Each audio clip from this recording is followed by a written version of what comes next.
आज 74वां स्वाधीनता दिवस है। प्रधानमंत्री का भाषण 86 मिनट का लाल किले से आपने सुना। आपसे थोड़ी देर पहले वो संपन्न हुआ। दो हमारे साथ राजनीतिक मेहमान हैं, सुधांशु त्रिवेदी जी भारतीय जनता पार्टी से और सपा से राजकुमार भाटी जी, और हर्षवर्धन त्रिपाठी जी हैं हमारे साथ जुड़े हुए, आनंद पांडे हमारे एडिटर, और देवेंद्र पराशर दिल्ली से। पार्टी साहब, ब्रेक से पहले आपने कहा प्रधानमंत्री की बातों में आपको नारे ज्यादा नजर आते हैं, वास्तविकता कम नजर आती है। इसको थोड़ा अगर आप उदाहरणों के साथ बता सकें, जैसे अगर प्रधानमंत्री ये कहते हैं कि नेशनल डिजिटल हेल्थ मिशन की शुरुआत होगी, नेशनल साइबर पॉलिसी बनेगी, या वो 6 लाख गांव तक 3 साल के अंदर ऑप्टिकल फाइबर पहुंचाएंगे, तो आपको सब ये हवाई लगता है? नहीं, बिल्कुल मुझे हवाई नहीं लगता। हमारे देश के प्रधानमंत्री ने घोषणा की है तो हमें इस पर विश्वास रखना चाहिए। लेकिन आज घोषणा हुई है नेशनल डिजिटल हेल्थ मिशन की, आज घोषणा हुई है। ये इस तरह की घोषणाएं पहले भी हुई हैं। उनका क्या हुआ? बहुत जो मेक इन इंडिया और तरह तरह की घोषणाएं की गई थी। मुद्रा लोन भी फर्जी सिद्ध हुआ, उसमें कहीं कोई सार्थकता तो नजर आई नहीं। मुद्रा लोन का तो जिक्र आज भी, उन्होंने तो आज भी उसको अपनी उपलब्धि बताया भाषण में।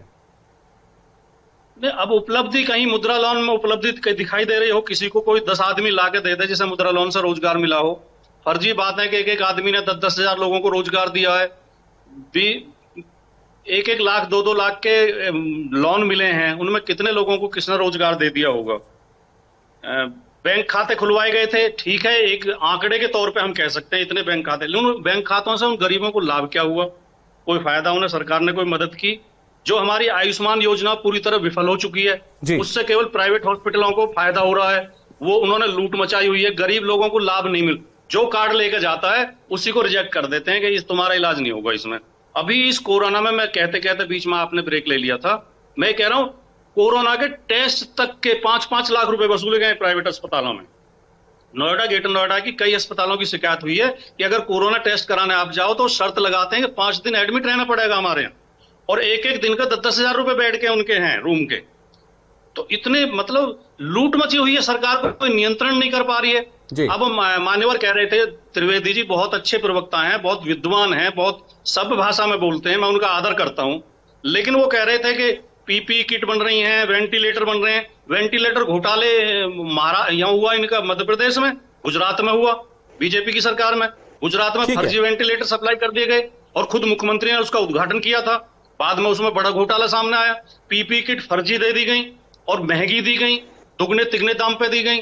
पीपी किट खराब थी इसलिए डॉक्टर बीमार हो रहे हैं, कितने हमारे मेडिकल कर्मी मृत्यु हो चुकी है। अच्छा, ठीक है भाटी साहब, मैं आपकी बातों का जवाब लेता हूं। आपने कुछ स्पेसिफिक बातें कही, उनका जवाब सुधांशु जी दे दें, लेकिन मोटे तौर पर जो मुझे आपकी बात समझ में आई, प्रधानमंत्री ने आज ये कहा कि पिछले 5 साल यानी उनका पिछला कार्यकाल जो था वो आवश्यकताओं की पूर्ति के लिए था और ये 5 साल आकांक्षाओं की पूर्ति के लिए है। सुधांशु त्रिवेदी जी, इनका कहना है कि आकांक्षाओं की बात बाद में करेंगे, अभी तो आवश्यकताएं पूरी नहीं हुई। देखिए, पहले भाटी साहब की बात का मैं तथ्यात्मक जवाब दे देता हूं। उन्होंने कहा इससे पहले घोषणाएं हुई तो क्या हुआ। याद करिए 15 अगस्त 2014 में प्रधानमंत्री जी ने क्या कहा था, जनधन योजना, और उस समय रिजर्व बैंक ऑफ इंडिया इस बात के लिए तैयार था, वो 8-10 करोड़ से ज्यादा अकाउंट्स के लिए तैयार नहीं था, 15-16 से आगे वित्त मंत्रालय तैयार नहीं था। परंतु आपने देखा कि पूरे भारत के 95% से अधिक लोग, लगभग 100% कवर हो गए, जो कि वर्ल्ड में बिगेस्ट फाइनेंशियल इंक्लूजन हुआ। दूसरा आप कहेंगे इससे लाभ क्या हुआ? लाभ यह हुआ कि प्रत्यक्ष लाभ हस्तांतरण के द्वारा अभी इसी कोविड के दौर में यदि 2000 रुपए डाले जाते थे तो 2000 का 2000 तत्क्षण व्यक्ति के अकाउंट पे पहुंचता था। एक जमाना था कि 1 रुपए में 15 पैसे पहुंचते थे। तो ये उसका प्रत्यक्ष लाभ दिखा। जिस समय स्वच्छता अभियान, ऐसे ही 15 अगस्त 2014 को उन्होंने घोषणा की थी, और आज भारत 97% सैनिटेशन कवर हो गया कि कई तमाम ऐसे गांव हैं जो कि खुले में शौच से मुक्त हो गए। तो ऐसा नहीं ये प्रयास किया। और मैं एक और उदाहरण देना चाहता हूं, आपने कहा नहीं हुआ। अरे एक जमाने में लोग कहते हैं कि जनता कहती है हमें और चाहिए और चाहिए। प्रधानमंत्री जी ने कहा था गैस सिलेंडर सब्सिडी के लिए कि जो सक्षम है, समृद्ध है, हो सके तो छोड़ दे, गिव इट अप। और आपने देखा दसियों लाख नहीं, करोड़ से ऊपर लोगों ने जो सक्षम थे उन्होंने सब्सिडी छोड़ दी थी। तो ऐसी बात नहीं है, जो प्रधानमंत्री जी ने किया उनकी विश्वसनीयता थी। इसी कारण 2014 से अधिक जनादेश जनता ने 2019 में दिया, और आज भी गरीब हो, किसान हो, सबके लिए उन्होंने काम किया। और जहां आकांक्षाओं की बात थी, मैं एक बात कहना चाहूंगा सौरभ जी, आकांक्षाएं हमारे आजादी के जमाने के अनफिनिश्ड एजेंडा 370-35 से हटा, ट्रिपल तलाक खत्म हुआ, आतंकवाद विरोधी अधिनियम में परिवर्तन हुआ, किसानों को किसान सम्मान निधि मिलने का तय हुआ और 6,000 रुपए प्रति वर्ष मिलने का तय हुआ, वन राशन वन कार्ड आया, और तो और पहली बार इस वर्तमान भाषण में 2 महत्वपूर्ण चीजें हैं जो पूर्व में किसी प्रधानमंत्री के भाषण में। नंबर 1, पहली बार श्री राम जन्मभूमि का उल्लेख किसी प्रधानमंत्री ने लाल किले की प्राचीर से किया। नंबर 2, प्रधानमंत्री जी ने 7वीं बार लाल किले पर ध्वजारोहण किया है। इस प्रकार वो नॉन कांग्रेस प्रधानमंत्री के रूप में सर्वाधिक लाल किले पर ध्वजारोहण करने वाले हो गए, और आज तक ईमानदारी से विशुद्ध गैर कांग्रेसी 2 ही प्रधानमंत्री हुए, अटल जी और मोदी जी। बाकी सब तो पूर्णतः पूर्व में कांग्रेसी थे, यानी कांग्रेस के गोत्र के जी। इसलिए मैं कहता हूं इन दोनों दृष्टियों से ये आज का एक अद्भुत और ऐतिहासिक क्षण भी। इसमें से चलिए जो आपने पहला पॉइंट का उस पर बात करना चाहेंगे आनंद पांडे साहब। राम मंदिर का जिक्र प्रधानमंत्री के लाल किले की स्पीच में होना, इसको आप मानते हैं बड़ी बात? जी निश्चित तौर से देखिए, जो माहौल चल रहा है और जिस हिसाब से जो उपलब्धियों की बात कर रहे थे अभी सभी लोग बोल रहे थे कि जो तमाम बातें वो कर रहे हैं अपनी उपलब्धियां पिछले 5 सालों की नारा है, तो मुझे लगता है कि देखिए कि बड़ी कंट्रोवर्सी थी। और अगर आप कुछ समय पहले की बात को देखेंगे सौरभ, आप याद करेंगे तो ये माना जाता था कि हिंदुस्तान की राजनीति में राम जन्मभूमि का एक ऐसा मुद्दा रहेगा जो हमेशा बना रहेगा। इसको ये माना जाता था, जो अपोजिशन के लीडर्स थे, अपोजिशन पार्टीज थी, वो एलिगेशन लगाती थी कि इसको खुद बीजेपी भी सॉल्व करना नहीं चाहती है। उनका यह खुला आरोप होता था कि वो जब तक इसको जिंदा रखेंगे तभी तक उनकी राजनीति चलती रहेगी। तो ये देखिए इस तरह के जो तमाम आरोप थे वो पूरे धराशायी हो गए हैं इसलिए, और लाल किले की प्राचीर से राम मंदिर के मुद्दे का जिक्र करना निश्चित तौर से एक बड़ी राजनीतिक करवट को इंगित करता है। अभी भाटी साहब आप कह रहे थे कि घोषणाएं होती हैं, काम पूरे कहां होते हैं? राम मंदिर का काम इन्होंने अगर कहा तो पूरा किया, ये तो मानेंगे?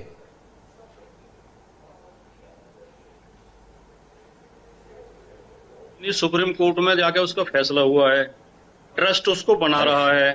भारतीय सरकारों की देश की आजादी के बाद से लगातार नीति रही है कि सरकारें धर्मनिरपेक्ष रहेंगी, किसी भी धर्म के धार्मिक कार्यों में शामिल नहीं होंगी। प्रधानमंत्री जी ने उस नीति को तोड़ के एक मंदिर के शिलान्यास में शामिल हुए, वो ये अलग विषय है। मंदिर में जिनकी आस्था है हम उनका सम्मान करते हैं, मंदिर बन रहा है बहुत खुशी की बात है, लेकिन इसका श्रेय बीजेपी को देना, प्रधानमंत्री को देना, मैं समझता हूं ये उचित नहीं है और ये न्यायकारी नहीं है। ये सुप्रीम कोर्ट ने फैसला किया, सरकार ने तो कुछ इसमें किया नहीं, और सुप्रीम कोर्ट ने जैसा भी फैसला किया उस सिर माथे पर। ये तो देश की जनता का प्रधानमंत्री ने भी आभार किया, उसका मैं समर्थन करता हूं कि देश की जनता ने बहुत परिपक्वता के साथ, बहुत जिम्मेदारी के साथ शांतिपूर्वक इस निर्णय को स्वीकार किया। उसके लिए जितने हिंदू भाई बधाई के पात्र हैं उतने मुस्लिम भाई भी बधाई के पात्र हैं। हमारे मुस्लिम समुदाय ने भी आगे बढ़कर उसका स्वागत किया। तो ये इस देश की ताकत है। इस ताकत, और प्रधानमंत्री ने अपने भाषण में कहा शांति, सद्भाव, एकता इस देश की ताकत है। लेकिन हमारे प्रधानमंत्री जी कभी कभी ये भी कहते हैं कि उपद्रवियों को तो कपड़ों से पहचाना जा सकता है। वहां हमें संदेह पैदा हो जाता है कि इनकी कथनी कुछ है और करनी कुछ है। अच्छा, आप मुझे एक वाक्य में ये बताइए, क्या प्रधानमंत्री को आज अपने भाषण में राम मंदिर का उल्लेख करना चाहिए था या नहीं? नहीं, हमें कोई ऐतराज नहीं, ये उनका निर्णय है, वो करें। हम सम्मान करते हैं, हम राम का भी सम्मान करते हैं, राम भक्तों का भी सम्मान करते हैं, मंदिर का भी सम्मान करते हैं। और ज्यादा सद्भाव के साथ अगर ये दोनों पक्षों की सहमति से कोर्ट के बाहर जो हम चाहते थे अगर बन जाता तो और भी बढ़िया होता। ठीक है, लेकिन कोई बात नहीं, अभी भी मुस्लिम समुदाय ने उसे स्वीकार किया और देश में शांति है, मंदिर बने, इसमें हमें क्या आपत्ति। लेकिन आपको लगता है कि इसका श्रेय कम से कम बीजेपी न ले? सुधांशु जी, बीजेपी का कोई रोल ही नहीं है इसमें, श्रेय की बात अलग है। बीजेपी ने तो इसमें रोड़े अटकाए हैं। वो अच्छा जवाब ले लें, अगर रोड़े अटकाए हैं, ये आरोप है उल्टा कि इसके राह में तो आपने रोड़े अटकाए। जवाब ले लें एक मिनट जी सुधांशु जी।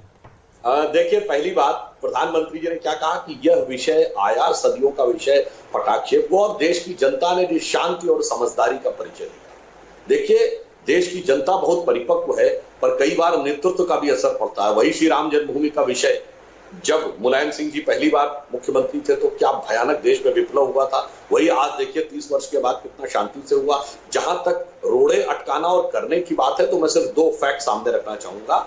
न्यायालय का निर्णय हुआ, बिल्कुल सही बात है। आपको पता है सर्वोच्च न्यायालय में निर्णय आया तो ये कहा गया था कि सारे के सारे डॉक्यूमेंट, चूंकि फारसी और उसमें है इसमें संस्कृत में, तो हिंदी में अनुवाद तो था पर सर्वोच्च न्यायालय की भाषा अंग्रेजी है, तो हजारों पन्नों का अंग्रेजी में अनुवाद करना था। सरकार ने रात दिन लगाकर तत्क्षण उसका जितनी जल्दी संभव था चंद महीनों में अनुवाद करा के प्रस्तुत किया। उससे पहले 2003 में जब अटल जी की सरकार थी तो हम लोगों ने रडार मैपिंग की टेक्नोलॉजी यूज करके नीचे नक्शा दिखा कि कुछ स्ट्रक्चर है, वो कोर्ट के सामने रखा था, कोर्ट से खुदाई करवाई, उससे जो साक्ष्य निकले उन्होंने 2010 में कहती है हम कोर्ट का सम्मान करते हैं। अरे 2010 के इलाहाबाद उच्च न्यायालय के लखनऊ खंडपीठ के निर्णय में ही केंद्रीय गुंबद श्री रामलला विराजमान को दे दिया था और आपकी पार्टी ने कभी नहीं माना, उसको बाबरी मस्जिद कहते रहे। 92 में ढांचा गिरने के बाद अस्थायी मंदिर सर्वोच्च न्यायालय ने पूजा अर्चना कही, परंतु 93 में देश याद रखेगा कि श्री मुलायम सिंह यादव जी ने यह कहा था कि मैं बाबरी मस्जिद बनवाऊं। आज मंदिर का शिलान्यास श्री राम जन्मभूमि न्यास कर रहा है, वहां प्रधानमंत्री के जाने की आपत्ति है। सुधांशु जी, मैं आपकी बात मैं आता हूं सर आपके पास। जरा इस वक्त गृहमंत्री की तस्वीर आ रही है। गृहमंत्री अमित शाह देखिए उन्होंने झंडा फहराया और मुझे लगता है ये उनके घर की तस्वीर होगी क्योंकि कोरोना से वो रिकवर हुए हैं। कल ही उन्होंने ये संदेश दिया था कि कोरोना उनका टेस्ट जो है वो नेगेटिव आया है, लेकिन अभी भी वो होम क्वारंटीन में है। वो बहुत मुमकिन है कि उनके घर की ये तस्वीर हो और यहां पर उन्होंने झंडा फहराया, सलामी ली और राष्ट्रगान हुआ वहां पर। तो ये गृह मंत्री अमित शाह की तस्वीर और काफी अरसे के बाद ये तस्वीर उनकी दिखाई दे रही है क्योंकि इससे पहले जब तकरीबन हफ्ता 10 दिन पहले ये खबर आई थी कि उनको कोरोना हो गया है, उसकी जानकारी उन्होंने ट्वीट करके दी थी। फिर वो गुड़गांव के एक अस्पताल में भर्ती रहे काफी दिन। कल उन्होंने बताया कि उनका रिपोर्ट नेगेटिव आई है। इसके बाद वो अपने घर आ गए, घर में लेकिन अभी भी क्वारंटीन है। और लेकिन अच्छा लग रहा देख करके कि कम से कम देश के गृहमंत्री अब स्वस्थ हैं और कोरोना को हरा करके वापस अपने कामकाज पर लौट आए हैं। और वहां पर आप देख सकते हैं सभी पुलिसकर्मियों से का अभिवादन करते हुए गृहमंत्री अमित शाह। अभी इससे पहले बात राम मंदिर की चल रही थी। भाटी जी ने कहा कि स्वागत है, राम मंदिर बना है, लेकिन इसका श्रेय भारतीय जनता पार्टी को नहीं देता। इसका जवाब सुधांशु जी ने दिया। हर्षवर्धन त्रिपाठी जी, राम मंदिर का जिक्र राष्ट्रपति ने भी किया और प्रधानमंत्री ने भी किया। एक बात अभी भाटी साहब कह रहे थे कि एक परंपरा देश के अंदर थी कि देश की सरकार, देश का प्रधानमंत्री खुद को धार्मिक आयोजनों से दूर रखता था। उस परंपरा को तोड़ा प्रधानमंत्री ने। नहीं, एक तो ये कि मुझे लगता है कि अच्छा है कि राजकुमार भाटी साहब ये कह रहे हैं कि उनको श्रेय नहीं लेना चाहिए भारतीय जनता पार्टी को। और दुर्भाग्य ये देश का कि देश की सबसे बड़ी अदालत में बड़े बड़े वकील गए थे कि अगर फैसला आ गया तो श्रेय चला जाएगा भारतीय जनता पार्टी और नरेंद्र मोदी को। तो ये तो विपक्षी दलों ने वो तय किया कि भारतीय जनता पार्टी को श्रेय मिले, नंबर 1। नंबर 2 ये कि जब हम ये कहते हैं कि अदालत के फैसले से आया, तो भाटी जी तो चूंकि उस वक्त उनकी पार्टी मुलायम सिंह यादव मुखिया थे, तो उस वक्त तो गोली चल गई थी राम भक्तों पर। कांग्रेस की सरकार जो अलग अलग समय पर रही और जिसमें अदालत, निचली अदालत के फैसले से ताला खुला, उसको कांग्रेस कहती है कि हमने वहां ताला खुलवाया। तो ये विरोधाभास बहुत है। लेकिन असली चीज क्या है? असली चीज ये है कि इस देश के सबसे बड़े आराध्य और जहां कोई विवाद नहीं है, उन आराध्य को इतने समय तक सीखुचो जैसे मंदिर में रहना पड़ा। वहां जाते हुए बड़ा कष्ट होता था। अब अच्छा है कि वो अस्थायी मंदिर में आए हैं। तो मुझे नहीं लगता कि देश में जब सबकी सहमति है और बार बार जब कई बात होती है कि मुसलमान भी कहते हैं, सब कहते हैं इस जमीन पर जो है सबके आराध्य हैं, तो फिर ये ऐतराज क्यों कि राम मंदिर के भूमि पूजन में प्रधानमंत्री हो, नंबर 1। नंबर 2 ये कि मैं एक बात बार बार कहता हूं कि हमने अपने आराध्य को दरिद्र बना दिया और हम दरिद्र होते चले गए। उत्तर प्रदेश की दुर्दशा आप देखिए और राम मंदिर को धीरे धीरे बेड़ियों में बांधते हुए और पूरे अयोध्या और अयोध्या के साथ अवध, अवध के साथ पूरा प्रदेश, उसकी दुर्दशा आप देख लीजिए। अब अगर वो भव्य राम मंदिर बन रहा है, उसमें प्रधानमंत्री शामिल होते हैं और एक आर्थिक विकास की भी संरचना तैयार होती है, तो इसमें किसी को ऐतराज क्यों होना चाहिए? और मुझे लगता है कि जब हम कहते हैं श्रेय देने की बात, तो श्रेय जनता भरोसे की वजह से देती है। निश्चित तौर पर ये सर्वोच्च न्यायालय में तय हुआ, लेकिन ये बहुत अच्छा हुआ कि अदालत के बाहर फैसला नहीं तय हुआ, नहीं तो फिर कोई आके खड़ा हो जाता और कहता कि हमारी सहमति नहीं है। और सहमति का श्रेष्ठ उदाहरण शहबाज शरीफ और इकबाल अंसारी जो सारे जीवन पिता पुत्र लड़ते रहे, वो उसमें शामिल रहे, और शरीफ चाचा जो लावारिस लाशों का संस्कार करते हैं, वो उसमें शामिल रहे। इसलिए सहमति तो बनी, लेकिन बहुत दिनों तक ऐतिहासिक गलती करने के बाद ये भी हमें बात रखना चाहिए। देखिए, एक बात साफ है, देवेंद्र पराशर, आपसे एक छोटा कमेंट चाहिए। ये बताइए, ऐसा लगता है कि चाहे 370 और चाहे राम मंदिर, ये बात साफ है कि प्रधानमंत्री नरेंद्र मोदी और उनकी सरकार ये मैसेज देना चाहते हैं देश को अंदर, देश के सामने दो बातें कि ये दोनों विषय ऐतिहासिक थे, इनको हमने हल किया, ये हमारे कार्यकाल में हल हुए, और दूसरा ये हमारा वादा था ये हमारी सरकार का वादा था कि हम ऐसा करेंगे और हमने किया ये।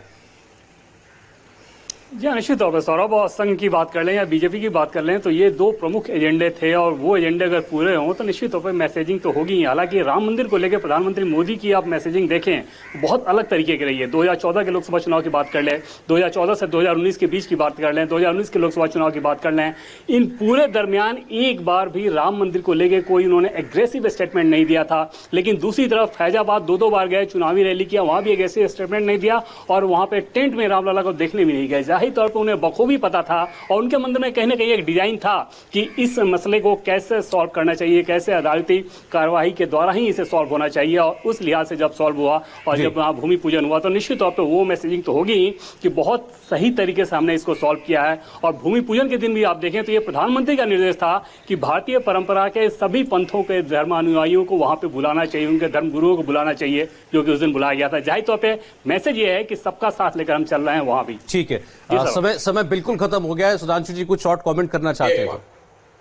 बस एक ही वाक्य, ज्यादा नहीं कहूंगा। जिन लोगों के मन में यह संदेह है कि राम सांप्रदायिक हैं, तो आज बताइए लाल किले पे झंडारोहण से पहले प्रधानमंत्री कहां गए थे? राजघाट पे। राजघाट पे क्या लिखा महात्मा गांधी समाधि पे? हे राम। तो सांप्रदायिक है क्या वो?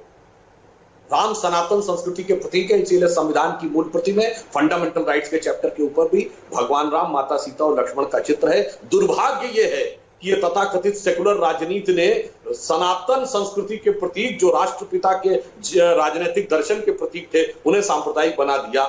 खैर, संयोग है कि अब दिशा सकारात्मक दिशा में गई है। और जो ये कहते हैं कि धार्मिक आयोजन में नहीं जाना चाहिए, वो बगैर रोजेदार हुए रोजा अफ्तार करते हैं।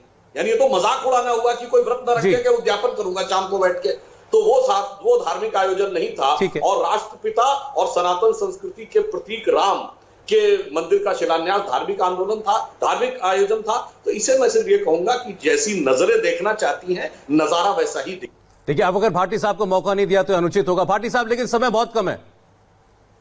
मैं एक ही वाक्य बोलना चाहता हूं कि राम मंदिर का फैसला सुप्रीम कोर्ट से होने के बाद सभी पार्टियों ने, सभी नेताओं ने, सभी धर्मों ने, सभी वर्गों ने उसका स्वागत किया। सब राम मंदिर में सहयोग कर रहे हैं। तो अब ये बार बार विवाद खड़ा करके उसका राजनीतिक लाभ क्यों लेना चाहते हैं? ये ऐसा प्रस्तुत करना चाहते हैं कि केवल हम ही मंदिर और राम के भक्त हैं और ये बाकी सब लोग इसके विरोधी हैं। ऐसा नहीं है, ये पूरे देश की आस्था है। चलिए, बहुत बहुत धन्यवाद सुधांशु त्रिवेदी जी, राजकुमार भाटी जी, हर्षवर्धन त्रिपाठी साहब, हमारे दो सहयोगी आनंद पांडे जी और देवेंद्र पराशर, आपके बहुत बहुत शुक्रिया। प्रधानमंत्री के आज के भाषण का विश्लेषण चलता रहेगा। विपक्ष के पास भी बहुत कुछ कहने को होगा उसके ऊपर, वो भी आपको हम दिखाएंगे। लेकिन फिलहाल एक ब्रेक का वक्त है और ब्रेक के बाद देखिए एलएसी पर कैसे मना आजादी का जश्न।